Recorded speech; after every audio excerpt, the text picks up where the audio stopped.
హిందూ దేవాలయాల మీద దాడులు, ఆన్లైన్లో జాత్యహంకార దూషణలు, మీ దేశానికి మీరు వెళ్ళిపోర్రి అనే హెచ్చరికలు.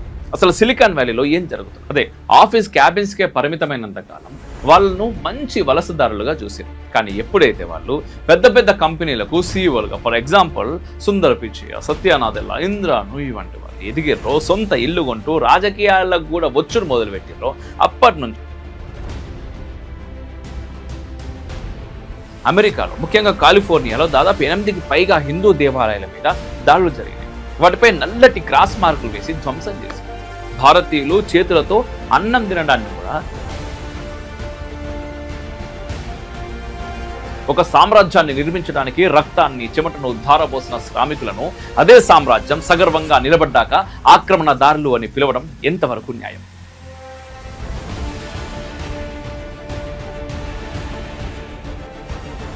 అసలు సిలికాన్ వ్యాలీలో ఏం జరుగుతుంది? అసలు నిజాలను, దానికి గల కారణాలను ఒకసారి విశ్లేషించే ప్రయత్నం. నమస్తే, వెల్కమ్ టు రిఫ్లెక్షన్. నేను మీ అమోఘ్ దేశపతి. ఈ వీడియో మీకు నచ్చితే లైక్ చేయండి, షేర్ చేయండి, కామెంట్ల రూపంలో మీ అభిప్రాయాలు తప్పకుండా తెలియజేయండి. మన గ్రూప్ ఆఫ్ ఛానల్స్ని ఖచ్చితంగా సబ్స్క్రైబ్ చేసుకునే ప్రయత్నం చేయండి. పక్కన బెల్ ఐకాన్ కూడా కొట్టు. 2 సూట్ కేసులు, చేతిలో H1B వీసా, కళ్ళలో ప్రపంచాన్ని జయించాలనే ఒకే ఒక్క కళ. అమెరికన్ డ్రీమ్ అంటేనే ఇది. ఎక్కడో పుట్టి ఎక్కడనో పెరిగి కేవలం తమ మేధస్సుతో అహోరాత్రులు కష్టపడి అమెరికాలోని సిలికాన్ వ్యాలీని ఒక సామ్రాజ్యంగా మార్చారు భారతీయులు. ఈరోజు మీ చేతిలో ఉన్న ఫోన్లోని కోడింగ్ నుండి ప్రపంచాన్ని శాసిస్తున్న గూగుల్, మైక్రోసాఫ్ట్ సీఈఓల దాకా ప్రతి చోట భారతీయ సంతతి ముద్ర ఉన్నది. అమెరికా ఆర్థిక వ్యవస్థను మోస్తున్న వెన్నుముక మన భారతీయులు. కానీ అదే అమెరికాలో ఈరోజు పరిస్థితులు మారుతున్నాయి.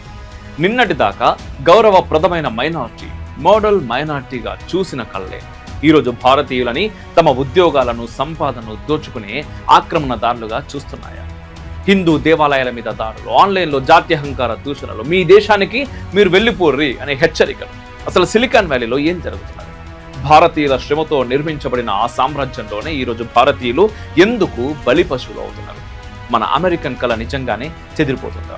ఈ రోజు వీడియోలో అమెరికాలో భారతీయులపై పెరుగుతున్న ద్వేషం వెనుక ఉన్న అసలు నిజాలను, దానికి గల కారణాలను ఒకసారి విశ్లేషించే ప్రయత్నం చేద్దాం.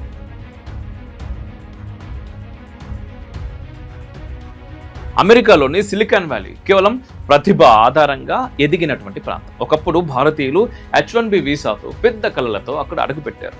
నేడు సిలికాన్ వ్యాలీలోని టెక్ ఉద్యోగుల్లో దాదాపు 3వ వంతు, అంటే సుమారు 50,000 నుంచి 75,000 మంది భారతీయ సంతతికి చెందిన వాళ్ళు. ఫోన్లలో ఉండే కోడింగ్, సాఫ్ట్వేర్, క్లౌడ్ సిస్టమ్స్ వంటి వాటిని నిర్మించడంలో భారతీయుల పాత్ర చాలా ఉంది. కష్టపడుతూ కేవలం క్యూబికల్స్, అదే ఆఫీస్ క్యాబిన్స్కే పరిమితమైనంత కాలం వాళ్ళను మంచి వలసదారులుగా చూసారు. కానీ ఎప్పుడైతే వాళ్ళు పెద్ద పెద్ద కంపెనీలకు సీఈఓలుగా, ఫర్ ఎగ్జాంపుల్ సుందర్ పిచై, సత్యానాదెల్లా, ఇంద్రా నూయి వంటి వాళ్ళు ఎదిగిర్రో, సొంత ఇల్లు కొంటూ రాజకీయాలకు కూడా వచ్చుడు మొదలుపెట్టిర్రో, అప్పటి నుంచి కొందరు అమెరికన్లలో అభద్రతా భావాన్ని తీసుకొని వచ్చారు. భారతీయులను మోడల్ మైనార్టీ స్థానం నుంచి ఒక బలి పశువుగా చూడటం మొదలుపెట్టారు. ఆన్లైన్లో దక్షిణాసియా వాసుల మీద, అంటే ముఖ్యంగా భారతీయుల మీద జాత్యహంకార వ్యాఖ్యలు మరియు దూషణలు చాలా పెద్ద స్థాయిలో జరిగాయి. డిసెంబర్ 2024 నుండి అమెరికాలో ముఖ్యంగా కాలిఫోర్నియాలో దాదాపు 8కి పైగా హిందూ దేవాలయాల మీద దాడులు జరిగినాయి. వాటిపై నల్లటి క్రాస్ మార్కులు వేసి ధ్వంసం చేశారు. భారతీయులు చేతులతో అన్నం తినడాన్ని కూడా వెనుకబాటుతనానికి చిహ్నంగా చూపిస్తూ సోషల్ మీడియాలో ట్రోల్ చేస్తూ ఉన్నారు. న్యూయార్క్ మేయర్ ఎన్నికల సమయంలో ఒక అభ్యర్థి చేతులతోటి అన్నం తింటున్నట్టుగా చూపే AI జనరేటర్ నెగటివ్ అడ్వర్టైజ్మెంట్ను కూడా వదిలేరు. FBI director Kash Patel, Vivek Ramaswamy, Nikhil Haley వంటి ప్రముఖ రాజకీయ నాయకులు కూడా ఆన్లైన్లో జాత్యహంకార విమర్శలను ఎదుర్కొంటూనే ఉన్నారు.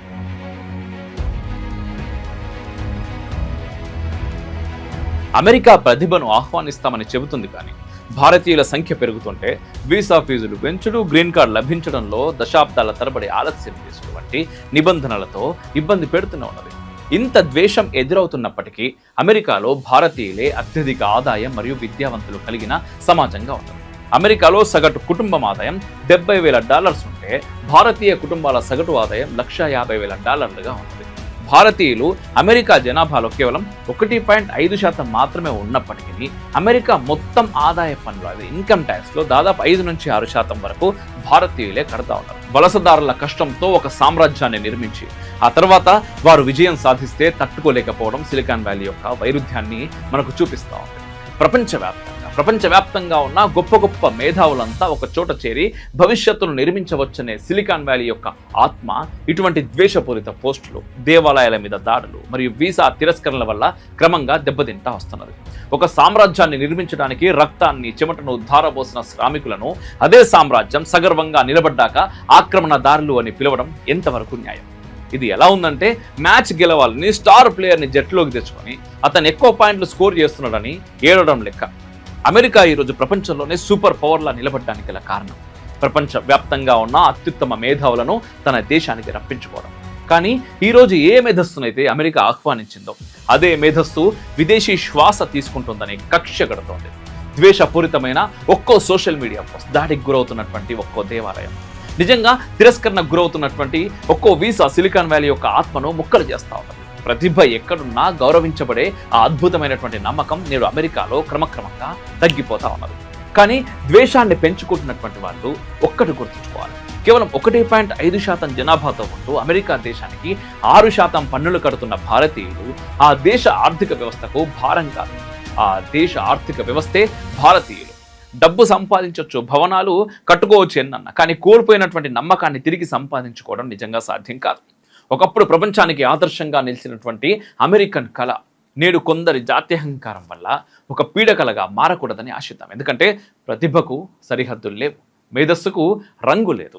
నిజంగా ఇక్కడ ఒక ఇంత పెద్ద మైనస్ అయితే ఒక రకంగా ప్లస్ అని కూడా చెప్పొచ్చు. ఎందుకంటే మన నెక్స్ట్ జనరేషన్స్, ఎన్నో జనరేషన్స్ నుంచి భారతీయులు మేము అమెరికాకు కూడా మా డ్రీమ్, చిన్నప్పటి నుంచి స్కూల్లో చదువుతున్నప్పటి నుంచి మీ డ్రీమ్ ఏంటి, నెక్స్ట్ ఏమవుతారు, మీ ఫ్యూచర్ ఏంటి అంటే అమెరికాకు పోవాలి అంటే ఇక్కడ చదవాలి, ఇక్కడ ఎదగాలి, ఇక్కడ పుట్టాలి, మేధస్సును పెంచుకోవాలి, ఈ మేధస్సునంతా కూడా అమెరికాలో ఖర్చు చేయాలి, అమెరికా కోసం ఖర్చు చేయాలి అనేటటువంటి ఒక డ్రీమ్ ఉండేది.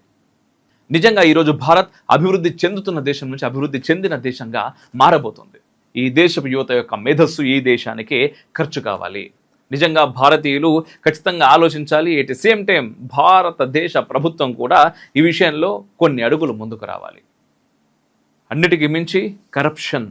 ఈ కరప్షన్ ఎప్పుడైతే దూరం అవుతుందో ఈ దేశపు ప్రతిభ, ఈ దేశపు యువత యొక్క ప్రతిభ ఈ దేశానికి ఉపయోగపడుతుంది. ఆ కరప్షన్ని దూరం చేసే ప్రయత్నం చేయాలి. దానిలో కేవలం ప్రభుత్వాలు మాత్రమే కాదు, మనలాంటి సామాన్యులు కూడా ముందుకు రావాలి.